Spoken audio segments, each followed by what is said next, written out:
اور حال یہ ہوگا کہ اس پہ کان پڑی آواز نہ سنائی دے گی۔ وہ لوگ جن کے لیے ہماری طرف سے بھلائی کا وہ لوگ جن کے لیے ہماری طرف سے بھلائی کا پہلے ہی فیصلہ ہو چکا ہوگا، تو وہ یقیناً اس سے دور رکھے جائیں گے، یعنی جنت میں اس کی سرسراہٹ تک نہ سن سکیں گے، یعنی جہنم کی ایک سرسراہٹ بھی ان تک نہیں پہنچے گی، اور وہ ہمیشہ ہمیشہ اپنی من بھاتی چیزوں کے درمیان یعنی جنت میں رہیں گے۔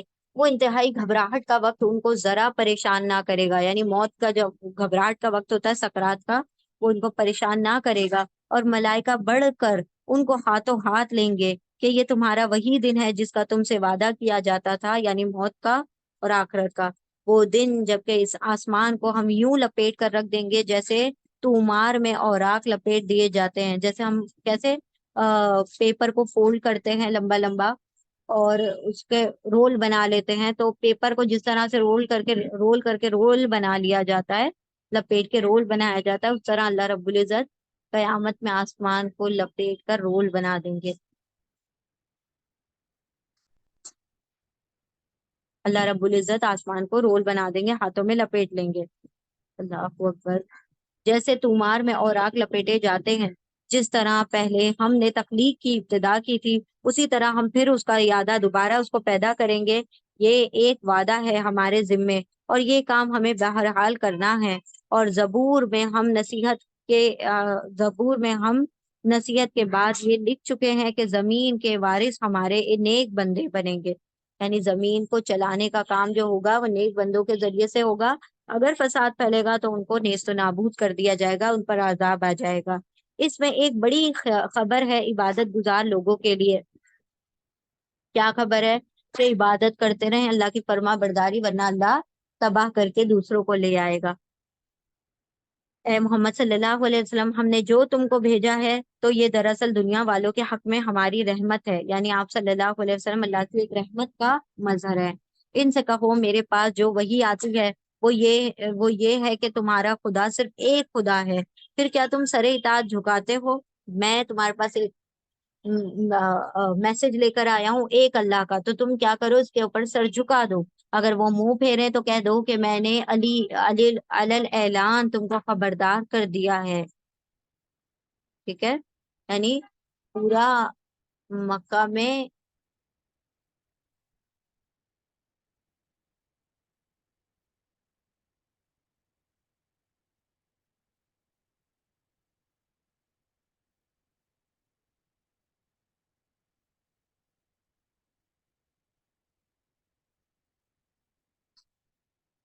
میرے پاس وہ جو وحی آتی ہے، ان سے کہو میرے پاس جو وحی آتی ہے وہ یہ ہے کہ تمہارا خدا صرف ایک خدا ہے، پھر کیا تم سر اطاعت جھکاتے ہو؟ کیا تم سرنڈر کرتے ہو؟ اگر وہ منہ پھیرے تو کہہ دو کہ میں نے علل اعلان اوپنلی، مطلب اناؤنس کر دیا، تم کو خبردار کر دیا ہے۔ اب یہ میں نہیں جانتا کہ وہ چیز جس کا تم سے وعدہ کیا جا رہا ہے قریب ہے یا دور، میں اس کا وقت نہیں بتا سکتا، لیکن میں اس کی کوالٹی بتا سکتا ہوں کہ وہ دن کیسا ہوگا، اس میں کیا ہونے والا ہے۔ تو وقت تو جب آئے گا تب آئے گا، تم اس کی تیاری کر لو۔ اللہ وہ باتیں بھی جانتا ہے جو آواز بلند کہی جاتی ہیں، اور وہ بھی جو چھپے چھپے کی جاتی ہیں، یعنی تم چھپ کر یا سامنے جو بھی بات کرو اللہ اس سے واقف ہے۔ میں تو یہ سمجھتا ہوں کہ شاید یہ دیر تمہارے لیے ایک فتنہ ہے، اور تمہیں ایک وقت خاص کے لیے مزے کرنے کا موقع دیا جا رہا ہے، یعنی اللہ فرماتا ہے کہ تم جو ہو، جتنی دیر تمہارے لیے، ایک مشرک ایک کافر کے لیے جتنی لمبی زندگی، اتنا اس کا عذاب زیادہ ہوگا۔ تو یہ تو تمہارے لیے اور بھی بڑا فتنہ ہے۔ آخرکار رسول صلی اللہ علیہ وسلم نے کہا کہ اے میرے رب، حق کے ساتھ فیصلہ کر دے، اور لوگوں تم جو باتیں بناتے ہو ان کے مقابلے میں ہمارا رب رحمان ہی ہمارے لیے مدد کا سہارا ہے۔ اللہ سبحانہ و تعالی ہمیں بھی اپنی مدد عطا فرمائے کہ ہم اس کے دین حق پر چل سکیں۔ سورۃ الحج۔ اللہ کے نام سے جو بڑا مہربان بار بار رحم فرمانے والا ہے۔ لوگوں اپنے رب کی غضب سے بچو۔ حقیقت یہ ہے کہ قیامت کا زلزلہ بڑی ہولناک چیز ہے۔ دیکھیں وہ پچھلی سورہ انبیاء بھی ایسے ہی شروع ہوئی، ایک ڈراوے سے، ایک انذار سے۔ یہ بھی آیت شروع ہو رہی ہے ایک انذار سے، قیامت کے دھماکے کے بارے میں بات ہو رہی ہے کہ قیامت کا زلزلہ بہت بڑی چیز ہے، تم اس کو ہلکا مت سمجھو۔ لوگوں اپنے رب کے غضب سے بچو۔ حقیقت یہ ہے کہ قیامت کا زلزلہ بہت ہولناک، بہت بڑی چیز ہے۔ جس روز تم اسے دیکھو گے، حال یہ ہوگا کہ ہر دودھ پلانے والی اپنے دودھ پیتے بچے سے غافل ہو جائے گی، ہر حاملہ کا حمل گر جائے گا، اور لوگ تم کو مدہوش نظر آئیں گے، حالانکہ وہ نشے میں نہ ہوں گے، بلکہ اللہ کا عذاب ہی کچھ ایسا سخت ہوگا۔ اللہ نے فرمایا کہ حمل والی حمل گرا دے گی، دودھ والی دودھ پلانا چھوڑ دے گی۔ ایک ماں کے لیے سب سے امپورٹنٹ جو چیز ہوتی ہے وہ اس کی اولاد ہوتی ہے، اور اگر وہ چھوٹا بچہ ہے شیرخوار اور وہ رو رہا ہے تو وہ کیا کرے گی؟ وہ ضرور اس کو دودھ پلائے گی۔ اللہ فرماتا ہے وہ اتنا خطرناک، اتنا ہولناک، اتنا ہیبت ناک وہ دن ہوگا، اتنا زیادہ ڈرانے والا وہ دن ہوگا کہ ماں اپنے بچے کو دودھ پلانا، وہ اس کے اوپر رحم کرنا تک بھول جائے گی، اتنا خطرناک۔ اور حمل والیاں حمل گرا دیں گی، جن کا اب اس سے یہ بھی اسکالرس کہتے ہیں کہ پھر چونکہ قیامت آنے والی ہے تو پھر اولاد کا ہو کے کرنا کیا ہے؟ تو اللہ رب العزت کے ذریعے سے، اللہ کے اذن کے ذریعے سے کیا ہو جائے گا؟ حمل سب کے ضائع ہو جائیں گے، کیونکہ اب قیامت تک، قیامت کے بعد کوئی نئی نسل نہیں، پھر قیامت آئے گی تو سب کچھ ختم ہو جائے گا۔ اور کیا ہوگا؟ لوگ ایسے لگ رہے ہوں گے نشے میں مدہوش ہیں۔ انسان کیسے نیند میں ہوتا ہے، ابھی جیسے ہم ہو جاتے ہیں کبھی کبھی کچھ کا کچھ بول رہے ہوتے ہیں، تو سوچو نیند میں یہ معاملہ، اور نشے میں کیا ہوتا ہوگا؟ اور وہ قیامت کی جو مدہوشی ہوگی وہ نشوں سے بھی بڑھ کر نشہ ہوگا۔ لوگ نشے میں لگ رہے ہوں گے وہ، لیکن نشے میں نہیں ہوں گے۔ بعض لوگ ایسے ہیں جو علم کے بغیر اللہ کے بارے میں بحثیں کرتے ہیں، اور ہر شیطان سرکش کی پیروی کرنے لگتے ہیں، حالانکہ اس کے تو نصیب ہی میں یہ لکھا ہے کہ جو اس کو دوست بنائے گا اسے وہ گمراہ کر کے چھوڑے گا، اور عذاب جہنم کا راستہ دکھائے گا۔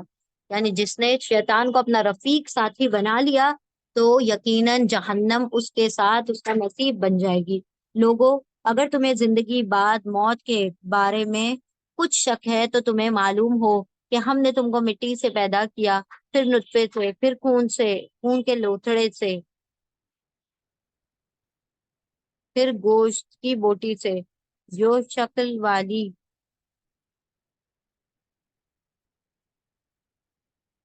نطفے سے، پھر خون کے لوتھڑے سے، پھر گوشت کی بوٹی سے، جو شکل بنائے گا۔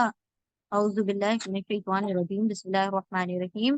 تو تمہیں معلوم ہو کہ ہم نے تم کو مٹی سے پیدا کیا۔ اب دیکھیں یہاں پر اللہ سبحانہ و تعالیٰ ان لوگوں کو بتا رہے ہیں کہ جو لوگ سمجھ رہے ہیں کہ اللہ دوبارہ پیدا کرنے پر، اللہ دوبارہ زندگی دینے پر قدرت نہیں رکھتا، تو ذرا وہ یہ لوگ یاد کریں کہ تم کیا تھے پہلے؟ کچھ بھی نہیں تھے، پھر اللہ نے تم کو زندگی عطا کی، پھر تم کو موت دے گا، پھر تم کو اٹھائے گا۔ تو تم کو موت کے بعد اٹھائے جانے پہ شک ہے نا؟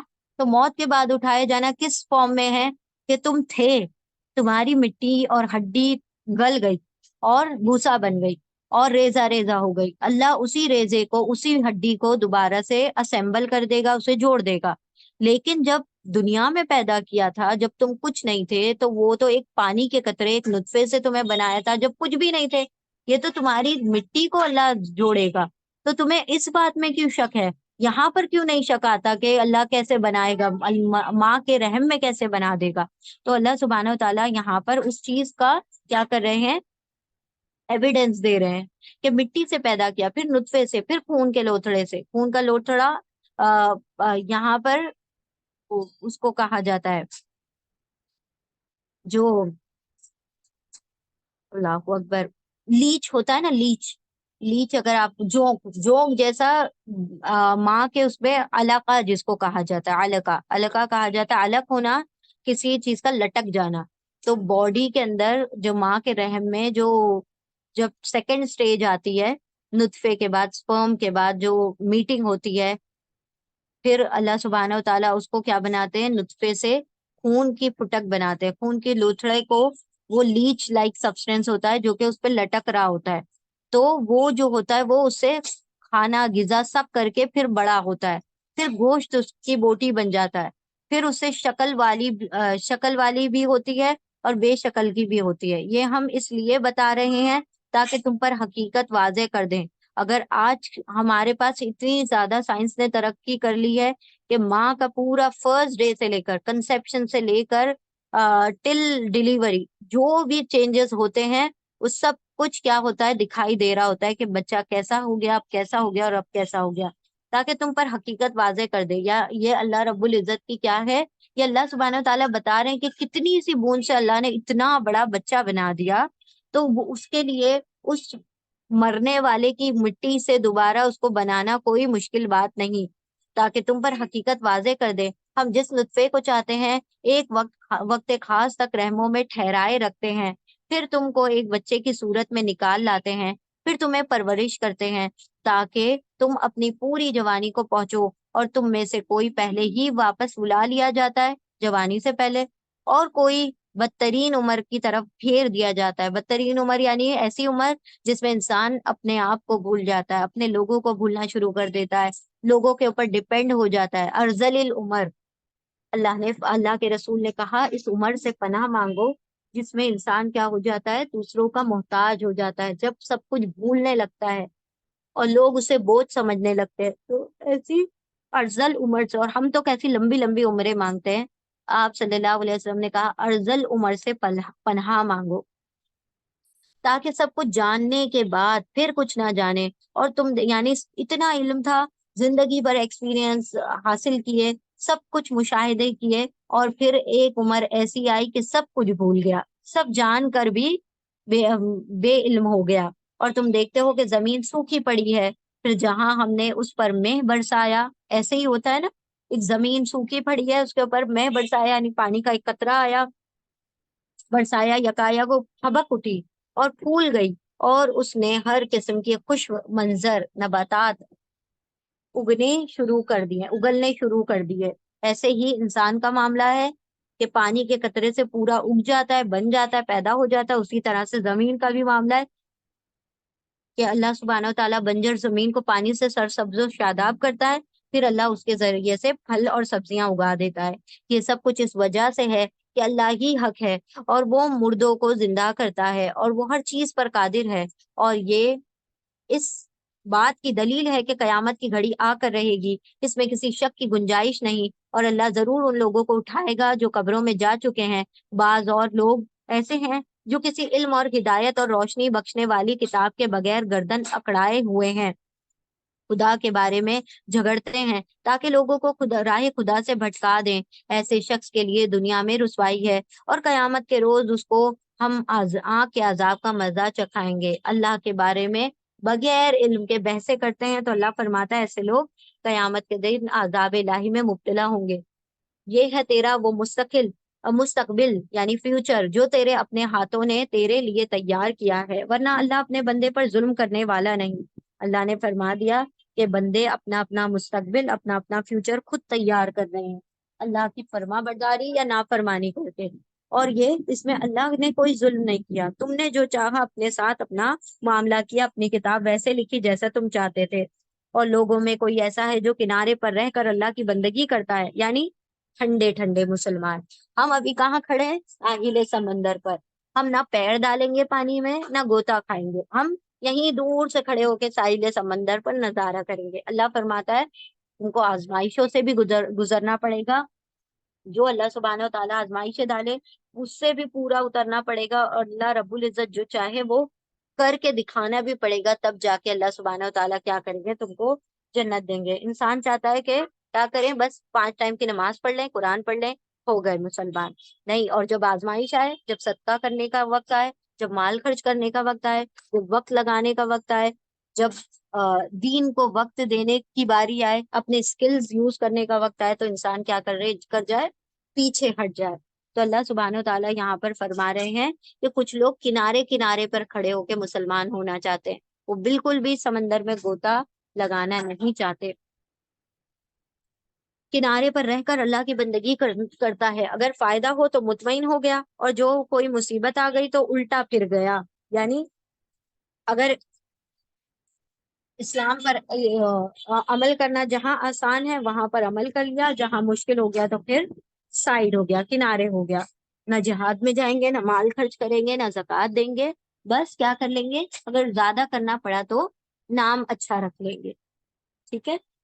اور جو سیریمنی، جو کھانے ہوتے ہیں، جو عقیقے ہوتے ہیں، جو ولیمے ہوتے ہیں، وہ کر لیں گے، تو بس ہو گئے ہم مسلمان۔ تو اللہ رب العزت فرماتے ہیں کہ یہ ایسے مسلمان نہیں چاہیے، کنارے پہ کھڑے ہونے والے، اگر فائدہ ہو تو مطمئن ہو گیا، اور جو کوئی مصیبت آ گئی تو الٹا پھر گیا، اس کی دنیا بھی گئی اور آخرت بھی یہ ہے سری خسارہ، آخرت بھی خسارے والی ہے، نقصان والی ہے۔ پھر وہ اللہ کو چھوڑ کر ان کو پکارتا ہے جو نہ اس کو نقصان پہنچا سکتے ہیں نہ فائدہ۔ گمراہی کی انتہا ہے، یعنی یہ کتنی بڑی گمراہی ہے کہ ایسے شخص کو، ایسے بتوں کو، ایسی شخصیت کو پکار رہا ہے جو خود اپنے لیے محتاج ہیں، لاچار ہیں۔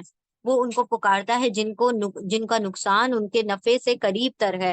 بدترین ہے اس کا مولا اور بدترین ہے اس کا رفیق، یعنی اللہ نے فرما دیا کہ یہ ایسے لوگوں کو جو اپنا ولی بنا لے، اپنا ماسٹر بنا لے، اپنا دوست بنا لے، وہ سب سے بڑا بدترین اس کا دوست، اس کا رفیق ہے، جو نہ اس کو فائدہ پہنچا سکتا ہے نہ نقصان پہنچا سکتا ہے۔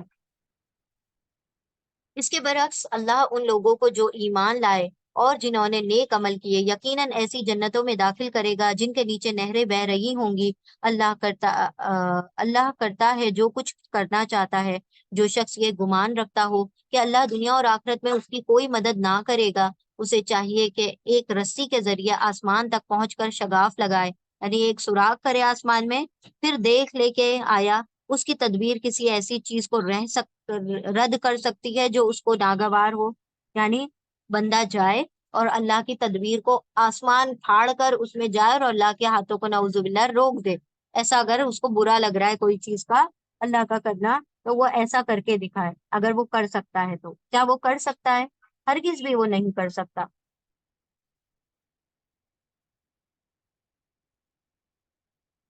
رد کر سکتی ہے جو اس کو ناگوار گزرتی ہے، یعنی جو تمہیں اچھا نہیں لگ رہا وہ تم اللہ کی قدر کو پلٹ سکتے ہو؟ نہیں پلٹ سکتے۔ ایسی ہی کھلی کھلی باتوں کے ساتھ ہم نے اس قرآن کو نازل کیا ہے، اور ہدایت اللہ جسے چاہتا ہے دیتا ہے۔ جو لوگ ایمان لائے اور جو یہودی ہوئے اور صابی، یعنی کہ جو ستارہ پرست ہیں، اسٹار ورشپر، اور نصارہ یعنی عیسائی، اور جو مجوسی ہوئے، یعنی کہ جو آگ کی پوجا کرنے والے مجوسی ہیں، اور جن لوگوں نے شرک کیا جو آئیڈل ورشپر ہیں، ان سب کے درمیان اللہ قیامت کے دن روز فیصلہ کر دے گا۔ ہر چیز اللہ کی نظر میں، ہر کسی کو بتا دے گا کہ حق کیا تھا۔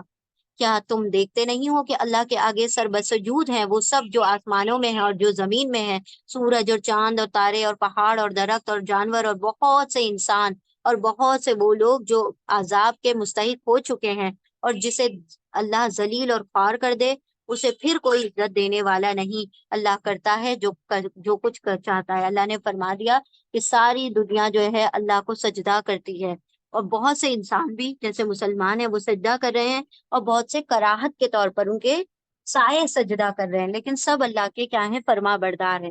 اور جو انسان ہے وہ اپنی نفس سے اللہ کا نام فرمانے، باقی اس کا وجود جو ہے اللہ کے آگے سجدہ کرتا ہے۔ یہ دو فریق ہیں جن کے درمیان اپنے رب کے معاملے کا جھگڑا ہے۔ ان میں سے وہ لوگ جنہوں نے کفر کیا ہے ان کے لیے آگ کے لباس کاٹے جا چکے ہیں۔ اللہ اکبر! آگ کے لباس کاٹے جا چکے ہیں، ان کے سروں پر کھولتا ہوا پانی ڈالا جائے گا جس سے ان کے کھالے ہی نہیں پیٹ کے اندر کے حصے تک گل جائیں گے۔ دیکھیں انسان کا جنرلی جو جلنے والا حصہ ہوتا ہے وہ اوپر کی کھال ہوتی ہے۔ اللہ فرماتا ہے وہ کھال نہیں، اتنی سخت آگ وہ ہوگی کہ کھال سے لے کر اندر کے پیٹ تک کا سب کچھ جلا کے چھوڑ دے گی۔ اللہم لا تجعلنا منہم، اللہم لا تجعلنا منہم، اللہم اجرنا من النار۔ اور ان کی خبر لینے کے لیے لوہے کے گرز ہوں گے، جب کبھی وہ گھبرا کر جہنم سے نکلنے کی کوشش کریں گے پھر اسی میں ڈھکیل دیے جائیں گے کہ چکھو اب جلنے کا مزہ۔ یعنی اوپر اگر ہاتھ بڑھا رہے ہوں گے تو وہ لوہے کے گرزوں سے ان کو مارا جائے گا اور اسی میں ڈھکیل دیا جائے گا۔ دوسری طرف جو لوگ ایمان لائے، یہ اللہ کی سنت ہے کہ جہنم کے ساتھ جنت کا تذکرہ ہوتا ہی ہے، اور جب برے لوگوں کا ذکر ہوگا تو اچھوں کا ہوگا ہی۔ دوسری طرف جو لوگ ایمان لائے اور جنہوں نے نیک عمل کیے، ایمان اور عمل صالح کیے، ان کو اللہ ایسی جنتوں میں داخل کرے گا جن کے نیچے نہریں بہ رہی ہوں گی۔ وہاں وہ سونے کے کنگنوں اور موتیوں سے آراستہ کیے جائیں گے، یعنی اللہ ان کو سونے کے کنگن پہنائے گا، موتی پہنائے گا، اور ان کے لباس ریشم کے ہوں گے، سلک کے لباس ہوں گے۔ ان کو پاکیزہ بات قبول کرنے کے ہدایت بخشی گئی اور انہیں خدائے ستودہ صفات کا راستہ دکھا دیا گیا۔ جن لوگوں نے کفر کیا اور جو آج اللہ کے راستے سے روک رہے ہیں اور اس مسجد حرام کے زیارت میں مانے ہیں جسے ہم نے سب لوگوں کے لیے بنایا ہے، جس میں مقامی باشندے یعنی جو لوکلائٹس ہیں اور باہر سے آنے والوں کے حقوق برابر ہیں، ان کی روش یقیناً سزا کے مستحق ہے۔ اللہ نے فرمایا کہ جو لوگ مسجد آپ صلی اللہ علیہ وسلم کو ان لوگوں نے 6 ہجری میں عمرہ کرنے سے روک دیا اور وہاں پر انٹری دینے سے منع کر دیا، اس مسجد حرام میں جو بھی راستے سے ہٹ کر ظلم کا طریقہ اختیار کرے گا، سیدھے راستے کو چھوڑ کر ظلم کرے گا، اسے ہم دردناک عذاب کا مزہ چکھائیں گے۔ اللہ نے فرما دیا جب اللہ کی مسجد سے خیر کے راستے بند ہو جائیں گے تو اللہ پھر عذاب لے آئے گا۔ یاد کرو وہ وقت جب ہم نے ابراہیم علیہ السلام کے لیے اس گھر خانہ کعبہ کی جگہ تجویز کی تھی، اس ہدایت کے ساتھ کہ میرے ساتھ کسی چیز کو شریک نہ کر اور میرے گھر گھر کو طواف کرنے والوں اور قیام کرنے والوں طواف کرنے والوں اور قیام اور رکوع اور سجود کرنے والوں کے لیے پاک رکھو۔ اللہ نے حکم دیا اے ابراہیم طواف اعتکاف کرنے والوں کے لیے اس گھر کو پاک کر دو، رکوع سجود کرنے والوں کے لیے، اور لوگوں کو حج کے لیے اذان عام دے دو۔ تو وہ لوگوں کو حج کے لیے اذان عام دے دو کہ وہ تمہارے پاس ہر دور دراز مقام سے پیدل اور اونٹوں پر سوار آئیں، اور لوگوں کو حج کے لیے اذن عام دے دو کہ وہ تمہارے پاس ہر دور دراز مقام سے پیدل اور اونٹوں پر سوار آئیں تاکہ وہ فائدہ۔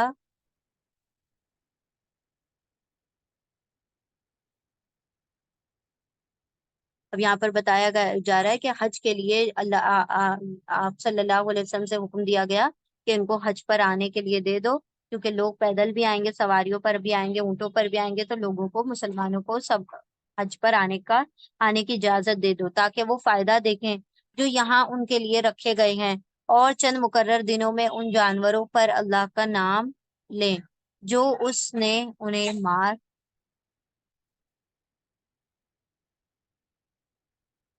مقرر دنوں میں ان جانوروں پر اللہ کا نام لیں جو اس نے انہیں بخشے ہیں، خود بھی کھائیں اور تنگ دست محتاجوں کو بھی کھلائیں، یعنی جب قربانی کر لیں تو اس کے جانور کو ذبح کر کے خود بھی کھائیں، غریبوں کو بھی کھلائیں، پھر اپنے میل کچیل دور کریں اور اپنی نظریں پوری کریں، اور اس قدیم گھر کا طواف کریں، قدیم گھر یعنی کہ بیت اللہ کا طواف کریں۔ یہ تھا تعمیر کعبہ کا مقصد، اور جو کوئی اللہ کی قائم کردہ حرمتوں کا احترام کرے تو یہ اس کے رب کے نزدیک خود اسی کے لیے بہتر ہے۔ اور تمہارے لیے مویشی جانور حلال کیے گئے ماں سوا ان چیزوں کے جو تمہیں بتائی جا چکی ہیں، بس بتوں کی گندگی سے بچو، جھوٹی باتوں سے پرہیز کرو۔ اللہ نے پھر اس شریعت میں کیا کیا، وہ جو چیزیں ان پر حرام کر رکھی تھی پچھلی شریعت پر، یہ اس میں حلال کر دی، اور کہا کہ تم یہ سب چیزیں کھا سکتے ہو سوائے اس کے جو اللہ نے کلیئر طور پر حرام کر دی ہوں۔ یکسو ہو کر اللہ کے بندے بن جاؤ، ایک طرف ہو کے اللہ کے بندے بن جاؤ، کسی کے محتاج نہ بنو۔ یکسو ہو کر اللہ کے بندے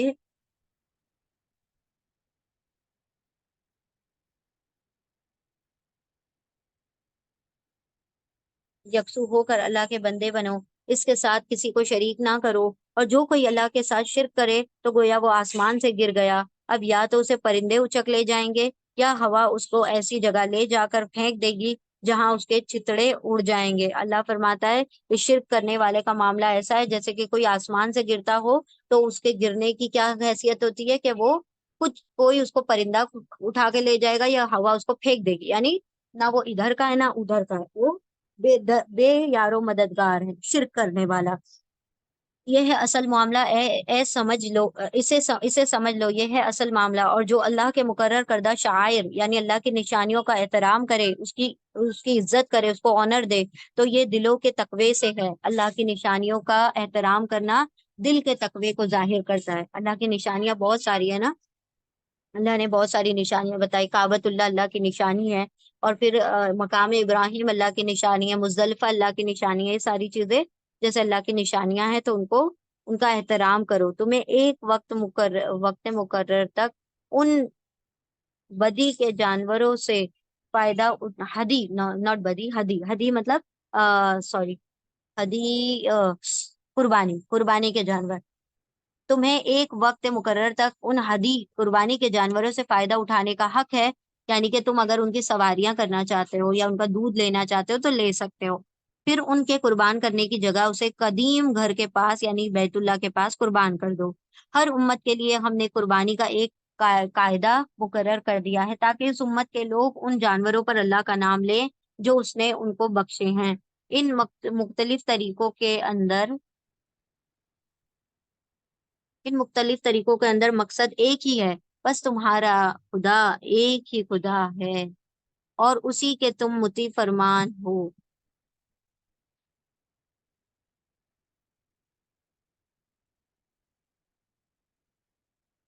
ایک ہی ہے، بس تمہارا خدا ایک ہی خدا ہے اور اسی کے تم مطیع فرمان بنے رہو گے۔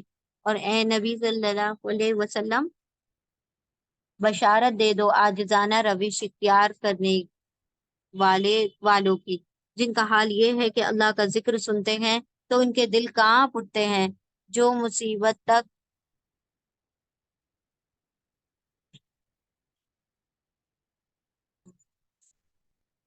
جن کا حال یہ ہے کہ اللہ کا ذکر سنتے ہیں تو ان کے دل کانپ اٹھتے ہیں، جو مصیبت بھی ان پر آتی ہے اس پر صبر کرتے ہیں، نماز قائم کرتے ہیں۔ اللہ سبحانہ تعالیٰ یہاں پر فرما رہے ہیں عاجزانہ رویش اختیار کرنے والے لوگ کون ہیں؟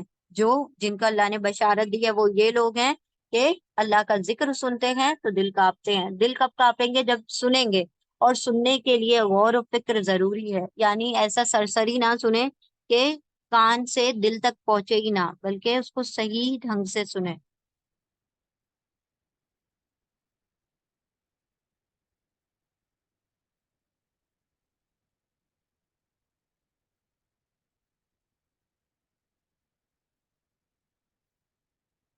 تو ان کے دل کانپ اٹھتے ہیں جب اللہ کا ذکر سنتے ہیں، اٹھتے ہیں، جو مصیبت بھی ان پر آتی ہے اس پہ صبر کرتے ہیں، نمبر 2، نمبر 3 نماز قائم کرتے ہیں، اور نمبر 4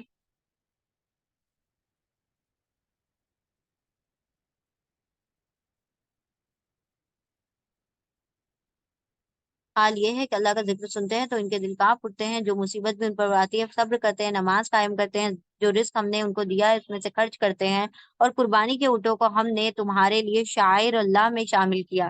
اللہ نے ایک نشانی بتا دی کہ اگر قربانی کی نیت سے اونٹ لایا جائے تو وہ اللہ کی نشانی ہے۔ کیوں اللہ نے اس لیے اس کو نشانی مینشن کر دیا؟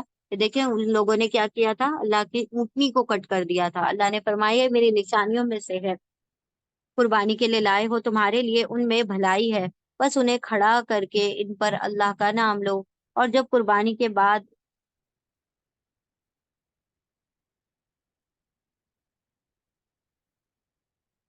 بس انہیں کھڑا کر کے ان پر اللہ کا نام لو، اور جب قربانی کے بعد ان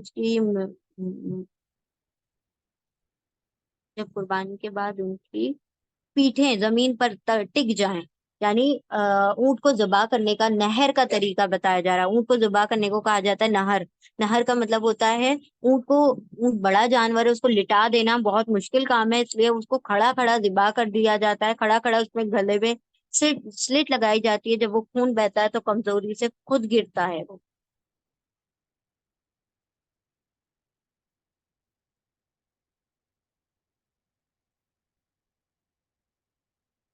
ان کی پیٹھیں زمین پر ٹک جائیں، پھر کیا ہوگا کہ جب وہ ان کے اوپر خنجر مارا جائے گا، خون بہ جائے گا، کمزور پڑیں گے تو وہ کیا ہوں گے؟ زمین پر گر جائیں گے، ٹک جائیں گے۔ زمین پر ٹک جائیں تو ان میں سے خود بھی کھاؤ اور ان کو بھی کھلاؤ جو کنات کیے بیٹھے تھے۔ کنات کیے بیٹھے مطلب جو چپ چاپ بیٹھے ہیں، اور ان کو بھی جو اپنی حاجت پیش کرتے ہیں، یعنی جو مسکین ہے جو مانگتے نہیں ہیں ان کو بھی کھلاؤ، اور جو مانگ رہے ہیں ان کو بھی کھلاؤ۔ ان جانوروں کو ہم نے اس طرح تمہارے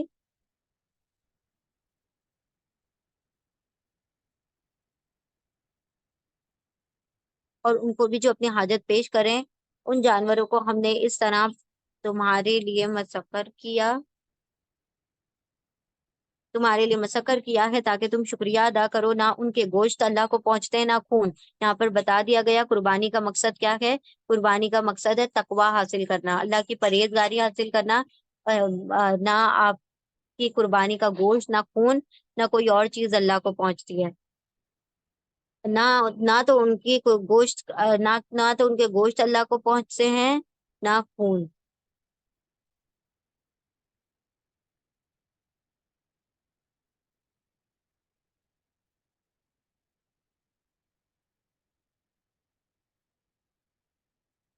مگر اسے تمہارا تقویٰ پہنچتا ہے، نہ خون پہنچتے نہ گوشت پہنچتے ہیں، بلکہ اسے تمہارا تقویٰ پہنچتا ہے۔ اس نے ان کو تمہارے لیے اس طرح مسخر کر کیا ہے تاکہ اس کے بخشی ہوئی ہدایت پر تم اس کی تکبیر کرو۔ یعنی دیکھیں کتنے بڑے بڑے جانور اللہ نے ہمارے قبضے میں دے دیے، اگر وہ سرکشی پر اتر آئیں تو ہم ہرگز بھی ان کو قربان نہ کر سکیں۔ اللہ فرماتا ہے ان کو تمہارے قبضے میں دے دیا تاکہ تم کھاؤ پیو اور اللہ کا شکر اور اس کی تکبیر بیان کرو۔ تم اس کی تکبیر کرو۔ اب یوم نہر کے بعد ہم اللہ اکبر والی تسبیح کتنے 3 3 دن تک پڑھتے رہتے ہیں نا۔ ہدایت پر تم اس کی تکبیر کرو، اور اے نبی صلی اللہ علیہ وسلم بشارت دے دو نیکوکار لوگوں کو، یقیناً اللہ مدافعت کرتا ہے ان لوگوں کی طرف سے جو ایمان لائے ہوں، یقیناً اللہ کسی خائن کا کافر نعمت کو ناپسند نہیں کرتا۔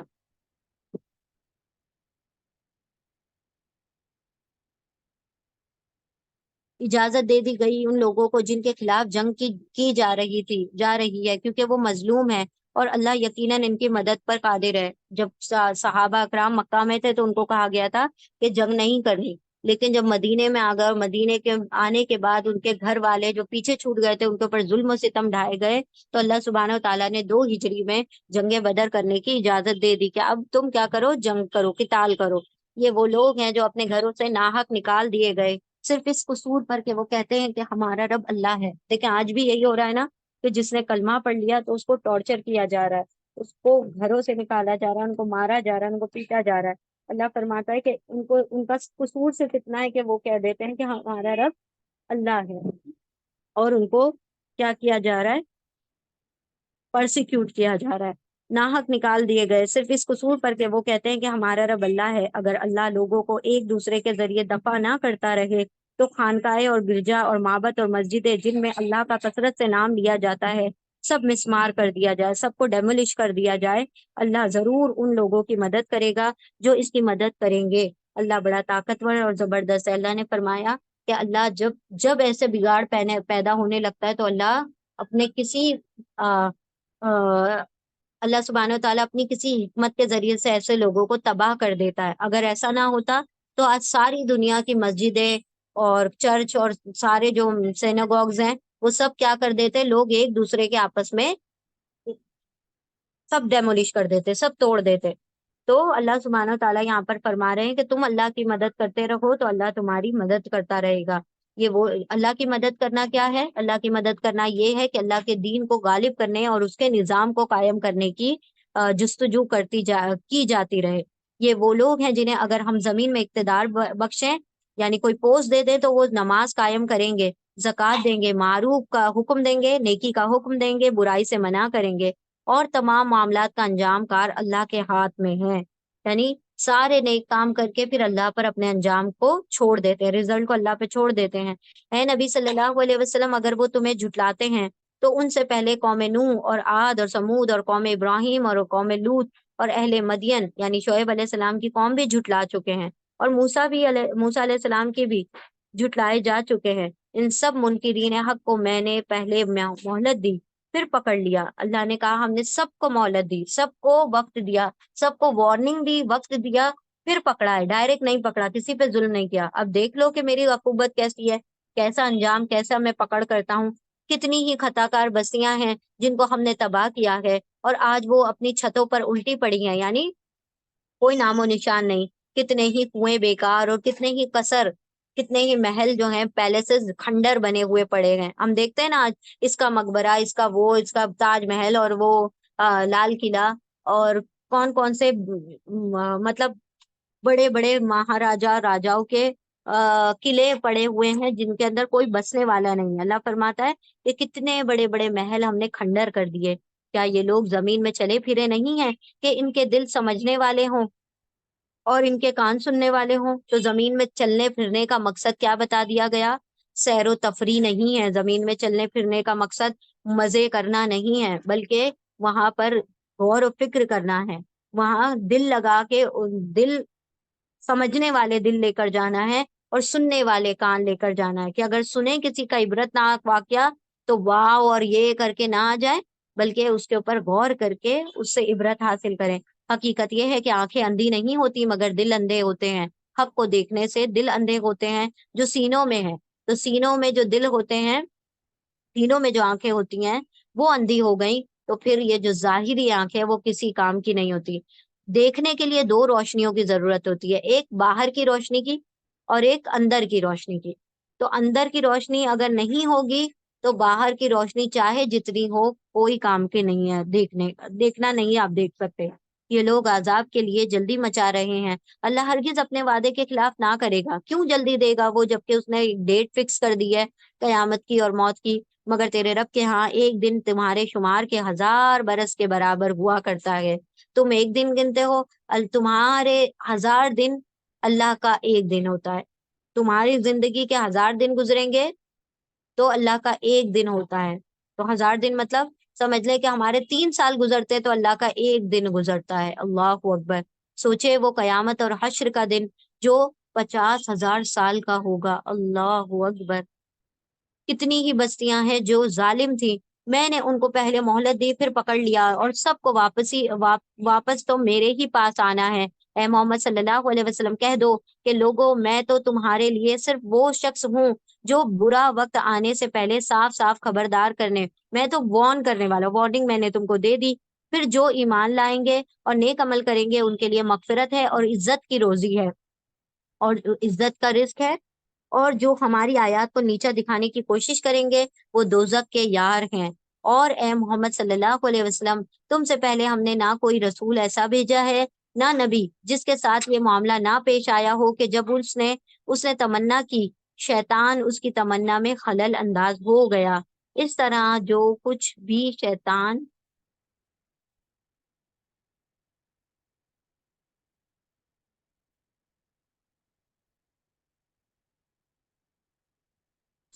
اس کی تمنا میں خلل انداز ہوں گے۔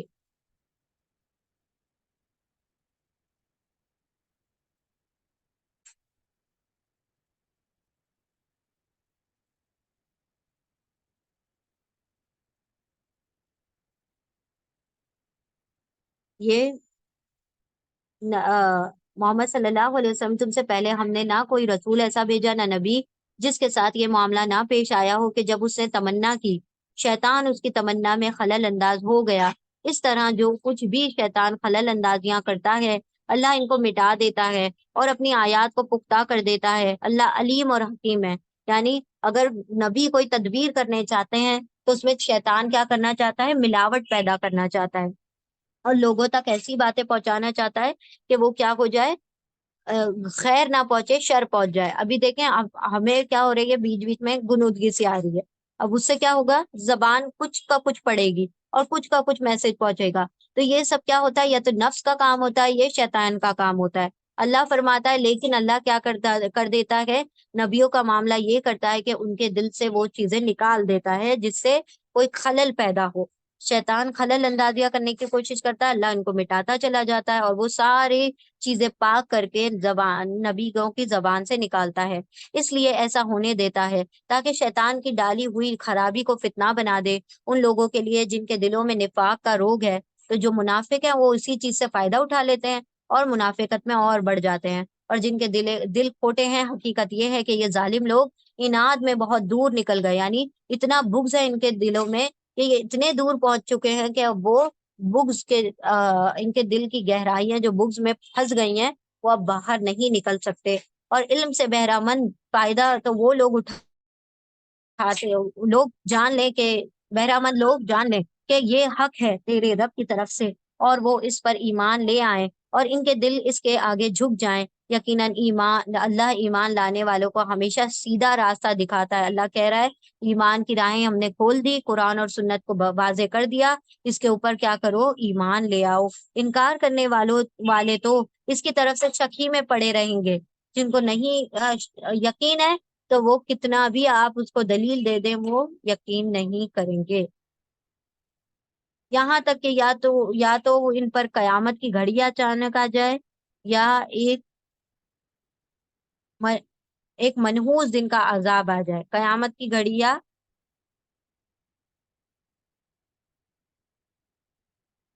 ان پر قیامت کی گھڑی اچانک آ جائے، یا ایک منحوس دن کا عذاب نازل ہو جائے۔ اس روز بادشاہی اللہ کی ہوگی، اور وہ ان کے درمیان فیصلہ کر دے گا، اور ایمان رکھنے والے اور عمل صالح کرنے والے ہوں گے وہ نعمتوں بھری جنتوں میں جائیں گے، اور جنہوں نے کفر کیا ہوگا اور ہماری آیات کو جھٹلایا ہوگا ان کے لیے رسوا کن عذاب ہوگا۔ اللہ نے فرما دیا قیامت کے دن اللہ سبحانہ و تعالیٰ ساری مخلوقات کو ایک ایک کر کے مار دے گا، سب سور پھونک دیا جائے گا۔ سور پھونکنے کے بعد اللہ سبحانہ و تعالیٰ کہیں گے ساری دنیا فنا ہو گئی، اب تمام فرشتوں کو بھی مار دیا جائے۔ تو ملک الموت سب کی روحیں قبض کر لیں گے۔ پھر اس کے بعد ملک الموت کے متعلق اللہ فرمائے گا کہ اب تم اور میں باقی ہیں۔ تو اللہ سبحانہ و تعالیٰ کیا کریں گے، ملک الموت کو بھی موت دے دیں گے۔ پھر اس کے بعد کیا رہ جائے گا، موت بچ جائے گی، صرف موت۔ تو اللہ سبحانہ و تعالیٰ موت کو ایک دمبے کی شکل میں بنائیں گے اور اس کو بھی ذبح کر دیں گے، پھر کوئی نہیں بچے گا، اور اللہ سبحانہ و تعالیٰ فرمائے گا آج آج واحد القہار کی بادشاہی، آج میری بادشاہی ہے۔ آج کہاں ہے وہ بادشاہ جو دنیا میں بادشاہی کے دعویٰ کرتے تھے؟ ہجرت کی، پھر قتل کر دیے گئے، مطلب مائگریشن ہوا مکہ سے مدینہ، پھر قتل ہوئے، پھر یا مارے گئے یا مر گئے۔ اللہ ان کو اچھا رزق دے گا، اور یقیناً اللہ کی بہترین رازق ہے۔ انہیں ایسی، یعنی مہاجرین اور شہداء کا رزق اللہ کے پاس سب سے بہتر ہے، انہیں ایسی جگہ پہنچائے گا جس سے وہ خوش ہو جائیں گے۔ بے شک اللہ علیم اور حلیم ہے۔ اللہ سبحانہ و تعالیٰ نے مہاجرین کو مدینہ میں بہت اچھی آرائش دی، اور پھر آخرت میں اللہ سبحانہ و تعالیٰ ان کو جنت عطا کرے گا۔ یہ تو ہے ان کا حال جو کوئی بدلہ لے، ویسا ہی جیسا اس کے ساتھ کیا گیا، اور پھر اس پر زیادتی بھی کی گئی ہو تو اللہ اس کی مدد ضرور کرے گا۔ اللہ معاف کرنے والا اور درگزر کرنے والا ہے۔ اللہ فرماتا ہے کہ اگر کسی کے اوپر زیادتی ہو تو وہ اتنا ہی بدلہ لے لے تو اللہ معاف کرنے والا ہے۔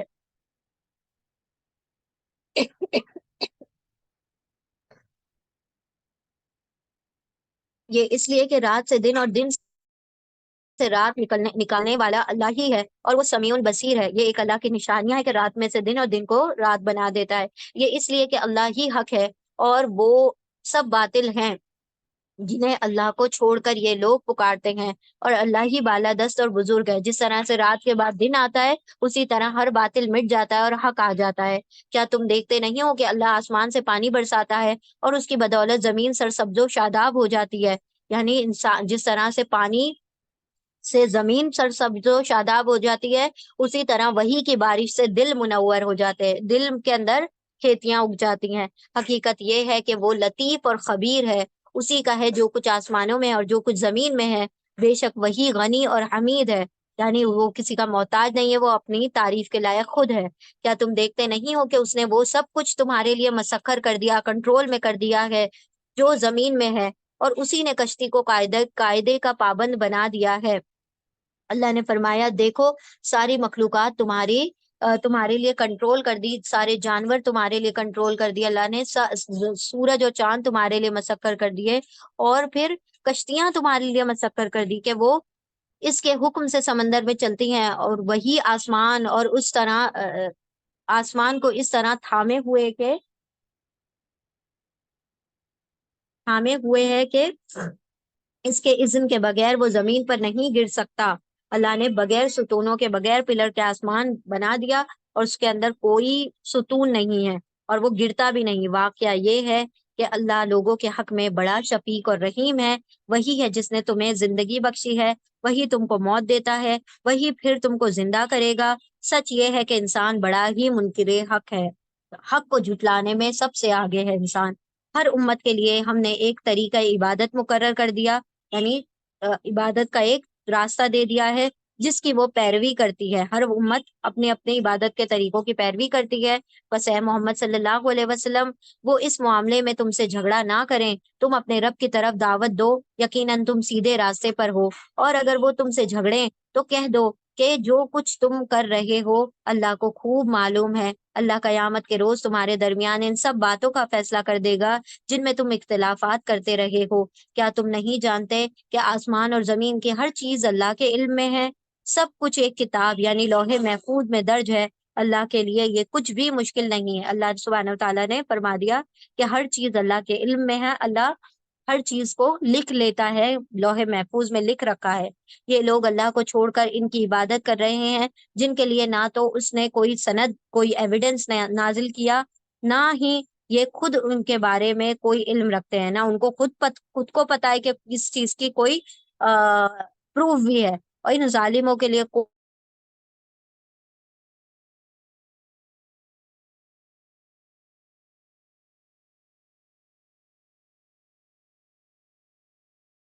ٹوٹ پڑیں گے جو انہیں ہماری آیات سناتے ہیں۔ ان سے کہو میں بتاؤں تمہیں اس سے بدتر چیز کیا ہے؟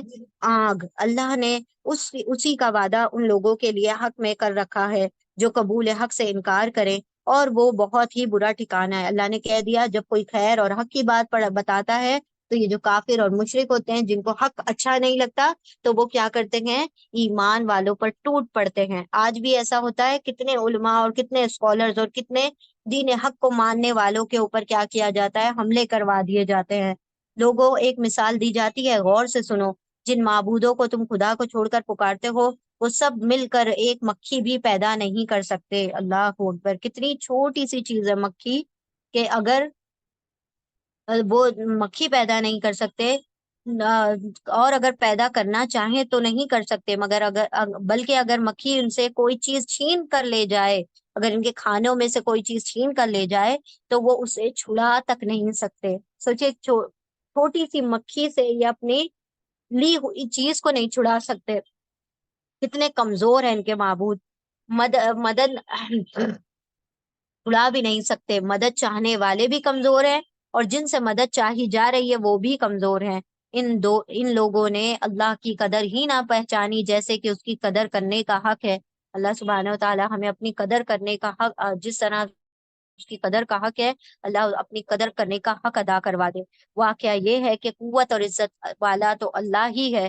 حقیقت یہ ہے کہ اللہ اپنے فرامین کی ترسیل کے لیے ملائکہ میں سے بھی پیغام رساں منتخب کرتا ہے۔ اللہ اپنے میسجز کو سینڈ کرنے کے لیے فرشتوں میں سے بھی پیغمبر ڈھونڈتا ہے، جیسے کہ جبریل علیہ السلام کو اللہ نے کیا بنایا؟ رسول بنایا، میسنجر بنایا۔ اور انسانوں میں سے بھی تو وہ سمیع بصیر ہے۔ اللہ انسانوں میں سے بھی میسنجر بناتا ہے، فرشتوں میں سے بھی بناتا ہے جو پیغام لے کر آتا ہے اللہ کا۔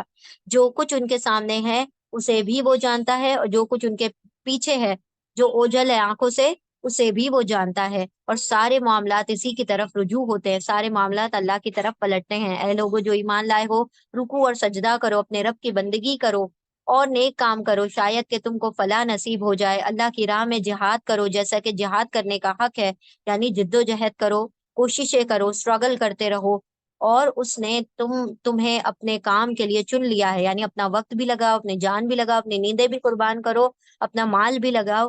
اس نے تمہیں اپنے کام کے لیے چن لیا ہے، اللہ ہمیں بھی چن لے۔ اور دین میں تم پر کوئی تنگی نہیں رکھی، قائم ہو جاؤ اپنے باپ ابراہیم کی ملت پر۔ اللہ نے پہلے بھی تمہارا نام مسلم رکھا تھا اور اس قرآن میں بھی تمہارا یہی نام ہے، یعنی اللہ نے تمہارا نام مسلمان رکھ دیا۔ اب تم فرقوں میں نہ بٹو تاکہ رسول تم پر گواہ ہو اور تم لوگوں پر گواہ۔ بس نماز قائم کرو، زکوٰۃ دو اور اللہ سے وابستہ ہو جاؤ۔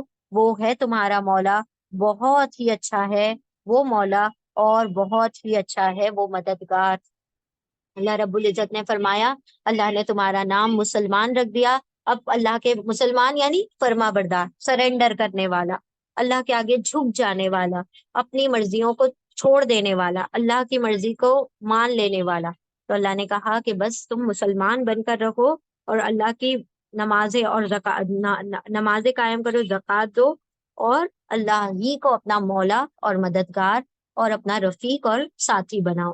اللہ سبحانہ و تعالیٰ ہر معاملے میں ہماری رفاقت فرمائے، اللہ سبحانہ و تعالیٰ ہمارا بہترین مددگار، بہترین حامی اور ناصر ہو۔ اللہ سبحانہ و تعالیٰ ہمیں مسلمان بننے کی توفیق عطا فرمائے۔ اللہ سبحانہ و تعالیٰ ہمیں اپنا حق ادا کرنے کی توفیق عطا فرمائے، جیسے کہ اللہ کی قدر کرنے کا حق ہے، اور اللہ سبحانہ و تعالیٰ نبی صلی اللہ علیہ وسلم کے طریقے زندگی پر چلنے کی توفیق عطا فرمائے۔ اس قرآن کو ہمارے حق میں حجت بنا دے، اور ہمارے ہر لمحے کو اللہ سبحانہ و تعالیٰ اپنے یہاں ہمارے حق میں ایسی حجت کرنے والا بنائے کہ وہ ہمارے لیے جنت کا مزہ پیش کر دے۔ آخر دعوانا الحمد للہ رب العالمین، سبحان اللہ وبحمدہ، سبحانک اللہم وبحمدک، نشہد ان لا الہ الا انت، نستغفرک ونتوب الیک۔ سبحان ربک رب العزۃ عما یصفون، وسلام علی المرسلین، والحمد للہ رب العالمین، برحمتک یا ارحم الراحمین۔ بارک اللہ لی ولکم فی القرآن العظیم، ونفعنی وإیاکم بآیاتی وذکر الحکیم۔ جزاکم اللہ خیرا کثیرا۔ السلام علیکم ورحمۃ اللہ وبرکاتہ۔ اللہ سبحانہ و تعالیٰ آپ کے صبر و تحمل کو اللہ اپنے ہاں سنہری حرفوں میں لکھ لے۔ اللہ سبحانہ و تعالیٰ آپ کے بہترین وقتوں میں ان لمحات کو شامل فرما دے۔ آمین۔ جزاکم اللہ خیرا کثیرا۔ اللہ سبحانہ و تعالیٰ آپ سب کو بہترین جزائے خیر عطا فرمائے، دنیا اور آخرت کے تمام حسنات سے مالا مال فرمائے۔ آمین یا رب العالمین۔